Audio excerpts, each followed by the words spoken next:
Guys, मैं जानता हूँ हमारे यहाँ सबसे ज़्यादा थॉर ही चलता है क्योंकि उसकी कहानियाँ होती ही इतनी अच्छी हैं। पर अभी तक उसके ओरिजिन को लेकर के कोई भी कहानी नहीं आई थी कि थॉर का बर्थ कैसे हुआ था। बस हम सब सस्पेंस में थे कि कभी थॉर की माँ फ्रेया होती है, कभी फिनिक्स होती है, तो कभी गाया होती है। लेकिन असल में थॉर की माँ थी कौन, और थॉर के ओरिजिन पर जो भी अभी तक इंटरनेट पर वीडियोज़ हैं तो वो सिर्फ और सिर्फ नॉर्थ मैथोलॉजी से रिलेटेड है। पर मार्वल कॉमिक्स में या मार्वल यूनिवर्स में थॉर की स्टोरी क्या रही है, ये थोड़ी सी डिफरेंस है। और इसी पर आज मैं ये वीडियो लेकर के आया हूँ क्योंकि जब ये कॉमिक्स रिलीज़ हुई थी तो जब मैंने इसे पढ़ा था मेरा तब से मन था इसको लाने का, लेकिन पढ़ने के बाद मैं भूल गया था कि एक थॉर की स्टोरी भी एग्जिस्ट करती है। पर कुछ समय पहले मुझे याद आया कि हाँ, थॉर की एक कहानी भी है, तो उस पर मैं आज वीडियो लाया हूँ। तो अगर आप थॉर फैन हो और आपको ये स्टोरी पसंद आती है तो इस वीडियो को लाइक ज़रूर करना, कमेंट में ज़रूर बताना कि आपको ये स्टोरी ओरिजिन वाली जो है ये कैसी लगी। ये कहानी है एक माँ के बेटे की, एक पिता की संतान की जो उसके सिंहासन के वारिस होगा, जिसके जन्म से पहले ही उसके अंत की कोशिश की जाएगी। ये कहानी है एक तूफान की, ये कहानी है गॉड ऑफ थंडर थॉर की। हर प्रेम कहानी की शुरुआत एक किस्से शुरू होती है। प्रेमी जोड़ों का एक दूसरे की तरफ खिंचाव ही उनका आकर्षण बनता है।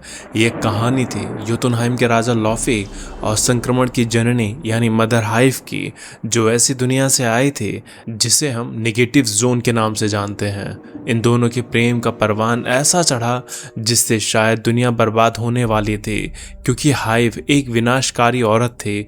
इतिहास में ये दर्ज नहीं है कि लॉफी और हाइव का मिलन किस तरह से हुआ था, पर ये दोनों अपनी रियासत छोड़कर मिडगार्ड पर अपने प्रेम को अंजाम देने आए थे। इनके मिलन से ये धरती दूषित होने लगी थी। उनके प्यार की वजह से जो बच्चे हो रहे थे उससे धरती पर पशु और शुरुआती दौर के इंसानों का जीवन खत्म होने ही वाला था। पर तभी आसमान से नीली गर्जना के साथ एक हथौड़ा आया और उसने ऐसा होने से रोक दिया। ये अब से 10 मिलियन ईयर पहले की बात है, जब इस धरती की रक्षा के लिए उस समय के माइटी हीरोज रहा करते थे, जिसमें शामिल थे Odin, Agamotto, Iron Fist, Ghost Rider, Black Panther, Starbrand और फिनिक्स। ये युद्ध पूरे 70 दिन और 70 रातों तक चला। लॉफी और हाइव के बच्चों के बीच का ऐसा संघर्ष जिसे इन महान योद्धाओं ने 70 दिन में हरा पाया, और इसकी कीमत लॉफी ने अपनी प्रेमिका के अंत से चुकाई। उसकी प्रेमिका, उसके बच्चे सब लॉफी के सामने मारे गए, और उस वक्त लॉफी ने प्रण लिया कि वो मिडगार्ड पर किसी भी तरह के जीवन के विरुद्ध रहेगा। मिडगार्ड पर कभी भी जीवन नहीं पनप पाएगा। ऐसा कई दिनों बाद हो रहा था जब ये महान शक्तियां इकट्ठी हुई थी। इससे पहले ये अवेंजर्स तब एक साथ आए थे जब एक पागल सेलेस्टियल धरती पर आ गिरा था, और उसके बाद आज ये सब हीरोज एक साथ थे। इनमें कोई ऐसा खास लगाव नहीं था जो ये कभी बातचीत भी करते, ये बस धरती के रक्षक थे। तो जब भी धरती पर खतरा होता था तो ये किसी भी तरह से एक साथ आ जाते थे।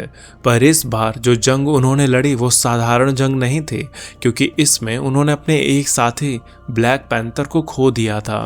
फिनिक्स ने कहा वो इंसानों में सबसे अलग था, काश उसके बाकी के लोग उसके जैसे ही बने। जिस पर ओडेन ने कहा वो पैंथर, हाँ वो इंसानों में सबसे बेहतरीन था, पर वो था तो एक आदमी ही। फिनिक्स, मैंने तुमसे कहा था कि इनसे इतना लगाव मत रखना, इनका जीवन बहुत छोटा होता है और हम इनसे अलग हैं। इनसे लगाव रखेंगे तो ये हमें भी दुख देंगे। अब तुम खुद ही देखो, मैं और तुम इतने दिन बाद मिल रहे हैं, ये हसीन रात है और तुम इतने मेरे पास में हो। क्यों ना हम इस पल को अपने प्रेम में कैद कर लें। ओडेन की इस तरह की हरकत को देखकर फिनिक्स उससे दुत्कारते हुए कहती है, तुम्हारी हिम्मत कैसे हुई एसगार्ड के राजा, हमारा एक साथी मारा गया है, उसकी मौत का कुछ तो सम्मान करो। ओडेन ने कहा, मैं सम्मान करता हूँ अपने जुनून का, वो जुनून जो तुम्हारे और मेरे बीच में है, तुम इसे अच्छे से जानते हो। फिनिक्स ने कहा, जो तुम खुद को सर्वशक्तिमान कहते हो, कभी कभी तुम उससे बहुत कम नजर आते हो ओडेन। ओडेन ने कहा, मैं जानता हूँ हमारे विचार इन्हीं बातों पर अलग हो जाते हैं, पर मैं सब कुछ देखता हूँ और मेरे फैसले उन्हीं परिणामों पर निर्भर भी करते हैं। फिनिक्स तब पैंथर कबीले के लोगों को अपनी कंडोलेंस देते हुए कहती है, पैंथर एक काबिल योद्धा था। मैं उसकी कमी पूरी तो नहीं कर सकती, पर तुम्हें कभी भी ज़रूरत हो तो मुझे याद करना। जिस पर एक लेडी ने कहा, मोसी। उस पैंथर का नाम मोसी था। वो हम में सबसे महान था, और अगर तुम हमारी मदद करना ही चाहती हो तो ये भूल जाना कि हम कभी मिले भी थे। और फिर पैंथर कबीले के लोग जंगल और बर्फ में कहीं गायब से हो गए। इन सब घटना को कुछ समय बीत चुका था कि एसगार्ड पर देवताओं की ओर से एक बुलावा आया, जिसमें वो सभी अवेंजर्स एक साथ थे जो कभी एक होकर लड़े थे। अगामोटो ने कहा, ओडन ने हमें यहाँ पर इमरजेंसी में बुलाया है, पर इस जगह को देख के लग नहीं रहा कि यहाँ किसी तरह का कोई खतरा भी है। तभी वहाँ ओडन आ गए। उन्होंने सभी का स्वागत किया। घोस्ट राइडर ने पूछा, यहाँ पैंथर नहीं है क्या? उसके कबीले से किसी ने बात की? जिस पर ओडन ने कहा, पैंथर के जाने के बाद उसने उन्हें कभी नहीं देखा। तुम सब यहाँ ये सोच कर आए हो कि यहाँ किसी तरह का कोई संकट है, तो हाँ, यहाँ पर एक संकट है मेरे दिल की गहराइयों में, जिसे तुम लोग शायद महसूस भी ना कर पाओ। कि तभी वहाँ पर फिनिक्स भी आ गई। उसने कहा, जैसे ही उसे समाचार मिला वो तेजी से आ गई। बताओ यहाँ पर क्या हुआ? किसने हमला किया है हम पर? जिस पर घोस्ट राइडर ने कहा, जिस तरह से ओडन बहकी बहकी बातें कर रहे हैं, उस हिसाब से तो अटैक बाहर से नहीं बल्कि इसके अंदर से हुआ है।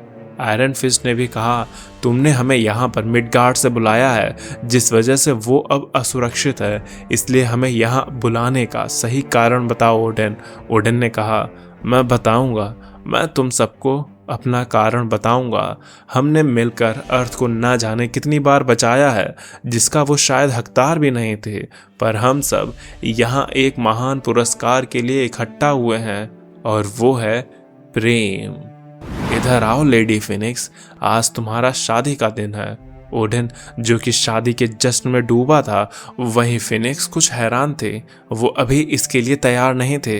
वहीं ओडन अपने प्रीस्ट से रस्म को शुरू करने को कहता है, लेकिन तभी एक जोरदार थप्पड़ फिनिक्स ओडन के गाल पर दे मारती है।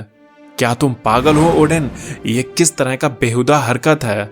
ओडन ने कहा, पर मैं तो तुमसे प्यार करता हूँ माय लेडी। और फिर फिनिक्स किसी कॉमेट की तरह वहां से उड़कर दूर चली गई, क्योंकि वो जानती थी जिस तरह से उसका गुस्सा बढ़ रहा था, उस गुस्से की वजह से अगर वो उस जगह पर ज़्यादा देर रुकी तो वो अर्थ को एक झटके में बर्बाद कर देगी। इसलिए उसने दूर जाना चुना। उसने अर्थ के लोगों के साथ मिलकर जो हीरोज का ग्रुप बनाया था, वो अब बिखर चुका था, सिर्फ एक देवता की वजह से। पर अर्थ को ऐसे छोड़ा भी नहीं जा सकता था, क्योंकि इतने सालों में फिनिक्स को भी अर्थ से एक लगाव हो चुका था। इसलिए फिनिक्स ने तय किया कि वो अब अर्थ को एक बेहतर हाथों में छोड़कर रहेगी, ऐसे हाथों में जिसे अर्थ की परवाह अपने निजी स्वार्थ से बढ़कर हो। और फिर कई साल बीत गए। इंसान जो गुफा में रहते थे, वो अब कुछ हद तक जीना सीख चुके थे। और एक रात बिजली की गर्जना के साथ एक गुफा में किसी के चीखने की आवाज़ आती है। गुफा में एक औरत किसी बच्चे को जन्म देने वाली है। वो कहती है, ऐसा लग रहा है जैसे मैं किसी तूफान को जन्म दे रही हूँ। उसके आसपास उड़ती हुई पिक्सीज कहती हैं, ये बच्चा जो भी है, इसके आने से लग रहा है कि इसकी शक्तियाँ दुनिया को नष्ट कर सकती हैं।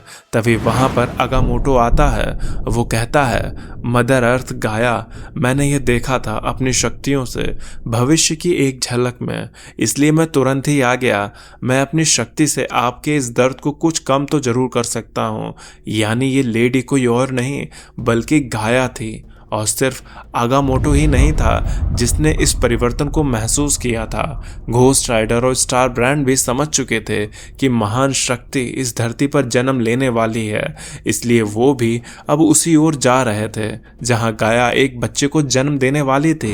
पैंथर कबीले ने भी अपनी वाइब्रेनियम पहाड़ों से इस गर्जना को सुना था और फिर उन्होंने वही किया जो वो करते आ रहे थे। उन्होंने अपने दरवाजे हमेशा के लिए बाहरी दुनिया के लिए बंद कर दिए। कुनलन से आयरन फिस्ट भी गाया तक उस गुफा में पहुंच चुके थे। वो अपने साथ कुनलन की एक औषधि लाई थे जिससे गाया का दर्द कुछ कम हो सकता था, क्योंकि आने वाली शक्ति का अवतरण इतना साधारण नहीं था। इसलिए आयरन फिस्ट अपने साथ एक चेतावनी लेकर आई। उसने बताया कि हवा में पहले से ऐसी महक नहीं रही। कुछ शक्तियां हैं जो इस बच्चे को जिंदा नहीं देखना चाहती हैं। आगामोटो ने भी कहा, मैं भी हवा में ठंडी सिहरन को महसूस कर रहा हूँ, जैसे ये ठंड इस दुनिया की नहीं है। ये बच्चा या तो सृजन का नाम बन सकता है या विनाश का एक घातक हथियार, इसलिए हमें इसकी रक्षा करनी होगी। वहीं जहां सब लोग उस बच्चे की रक्षा के लिए अलर्ट थे, वहीं पर ओडेन नशे में धुत था और तभी वही हुआ जिसका बाकी सबको डर था। फ्रॉस्ट जाइंट लॉफी अपने कुछ जाइंट्स के साथ वहां हमला करने आ गया था। उसने आते ही ओडेन को दूर फेंक दिया। आज जब ओडेन अपने बच्चे के पैदा होने का जश्न मना रहा था, उसी में खलल डालने के लिए लॉफी आ चुका था, क्योंकि एक बार ओडेन ने भी लॉफी के बच्चों को मारा था, जिस वजह से लॉफी ने ओडेन को दंड देने की कसम भी खाई थी, जिसका हर्जाना आज ओडेन को चुकाना था। पर तभी एक फायर ब्लास्ट और एक जाइंट का हाथ कटकर नीचे गिर गया, क्योंकि फिनिक्स अब आ चुकी थी। वो फिनिक्स जिससे ओडेन प्यार करता था, जिसके आने की किसी को कानो कान खबर भी नहीं थी। अब वो उन जाइंट से उस बच्चे को बचाने के लिए आ चुके थे। और तभी कहानी कुछ साल पीछे चली जाती है, जब फिनिक्स ओडेन का शादी के प्रस्ताव को ठुकरा कर वहां से चली गई थी। तब वो कुछ दिन बाद वापस से आई थी गाया से मिलने के लिए, क्योंकि गाया ही उस वक्त एक ऐसी देवी थी जिसमें दया करुणा थी। वो उन लोगों को भी शरण देती थी जिन्हें समाज ने ठुकरा दिया है। फिनिक्स ने गाया से कहा, उसके पास एक प्रस्ताव है। गाया ने कहा, यह भाषा तो ओडेन के जैसे लगती है। फिनिक्स ने कहा, मैं जानती हूँ ये उसके बारे में ही है। जब से मैंने उसका शादी का प्रस्ताव ठुकराया है, उस राजा की नज़र पृथ्वी से हट गई है और ये धरती पर खतरे हर रोज़ बढ़ते जा रहे हैं। पर फिर भी तुम उसे अपनी मेहनत से सींचती हो, उसे जीवित बनाए रखने के लिए। मैं ये बात जानती हूँ कि ओडेन ने तुम्हें भी रिझाने की कोशिश की थी, तो मैं तुमसे बस ये चाहती हूँ कि तुम उसका ये प्रेम प्रस्ताव स्वीकार कर लो। जिस पर गाया ने कहा, मैं जानती हूँ कि तुम भी ओडेन से प्रेम करती हो, तो तुमने उसका ये प्रस्ताव क्यों ठुकराया था? जिस पर फिनिक्स ने कहा, इस रूप के नाते मैं उसे स्वीकार कर भी लेती, पर जो मेरी शक्तियाँ ये फिनिक्स की हैं, वो मुझे इसकी इजाज़त नहीं देती। उसे खुली हवा में उड़ना पसंद है और शादी होने के नाते वो किसी बंधन में नहीं रहना चाहती। इसलिए मैं चाहती हूँ कि तुम ओडेन से प्रेम करो और उसके साथ मिलकर एक बच्चे को जन्म दो। तुम्हारा इस पृथ्वी को लेकर प्रेम और ओडेन की शक्तियों जैसे देवता के इस मिलन से जो संतान जन्म लेगी, वो इस पृथ्वी का कल्याण करेगी, वरना ये धरती यूं ही राक्षसों का शिकार होती रहेगी।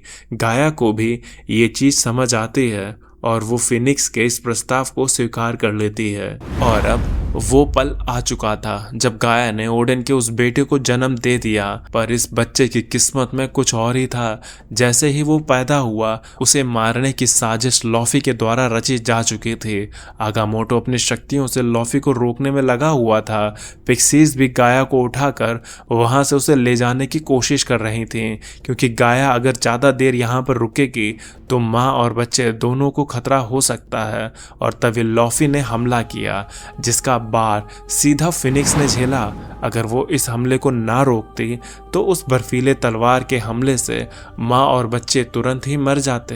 पर तभी कुछ ऐसा हुआ जिसे देखकर गाया जोर जोर से चिल्लाने लगी, क्योंकि उसने जिस बच्चे को जन्म दिया था वो किसी तरह की कोई एक्टिविटी नहीं कर रहा था, वो बस शांत और ठंडा था। फिनिक्स समझ गई कि उसे क्यों चुना गया था। वो औरत जिसका कभी कोई नाम नहीं रहा, जिसे बस भेड़ियों ने पाला था, अचानक उसे क्यों इस ब्रह्मांड की महान शक्ति मिली थी।